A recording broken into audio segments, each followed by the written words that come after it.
Salam NKRI Gemilang.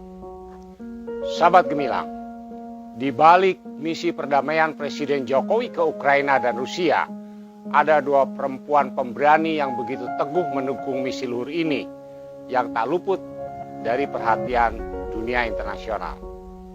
Yang pertama adalah Menteri Luar Negeri Retno Marsudi, yang tentu menjadi sosok yang paling sibuk dari tahap persiapan hingga pelaksanaan dan tentu hingga tahap lanjutan esok.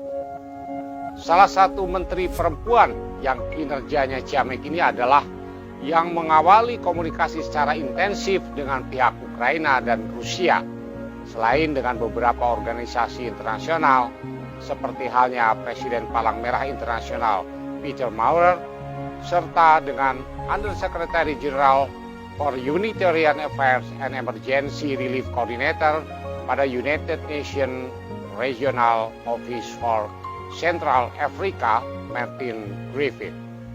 Lalu dengan Sekretaris Jenderal United Nations Conference on Trade and Development, Rebecca Greenspan.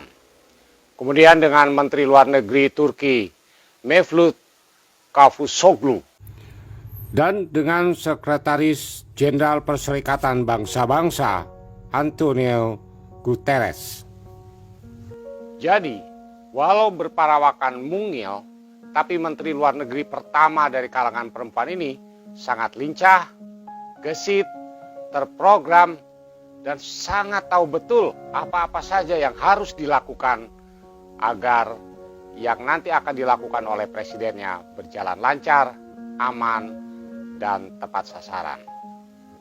Yang kedua, tentu saja Ibu Negara Iriana Joko Widodo yang menjadi sorotan dunia karena berani mendampingi sang presiden berkunjung ke Ukraina dan Rusia di tengah perang yang masih berkecamuk di kedua negara tersebut. Simpati sekaligus kekhawatiran masyarakat dunia mengalir terkait akan keselamatan presiden dan ibu negara. Namun, ketidaklaziman seorang istri kepala negara ikut mendampingi berkunjung ke wilayah konflik justru menjadi simbol diplomasi damai dari Indonesia, guna menunjukkan bahwa Indonesia beritikat baik lewat simbol seorang perempuan atau ibu negara. Sisi keibuan tentu identik dengan makna damai, lembut, dan anti kekerasan. Terlebih kemudian Indonesia pun menyerahkan bantuan kemanusiaan berupa obat-obatan kepada pusat ilmiah dan bedah endokrin transplantasi Ukraina di kota Kiev, yang secara simbolis diserahkan langsung oleh Ibu Negara Iriana Jokowi. Lalu selain bantuan kemanusiaan pemerintah Indonesia yang diberikan melalui Palang Merah Ukraina, warga Ukraina pun menangis di pelukan cinta kasih seorang ibu negara yang bukan hanya sekedar bicara pemberani, tapi peduli dengan empati dan cinta kasihnya. Seusai mengunjungi salah satu rumah sakit, Indonesia pun berkomitmen untuk membantu rekonstruksi rumah sakit yang terdampak perang. Yang pasti, bahwa ketika negara-negara besar baru sekedar bicara, Indonesia sudah bertindak langsung. Dan dunia internasional bisa melihat betapa Indonesia tidak diam.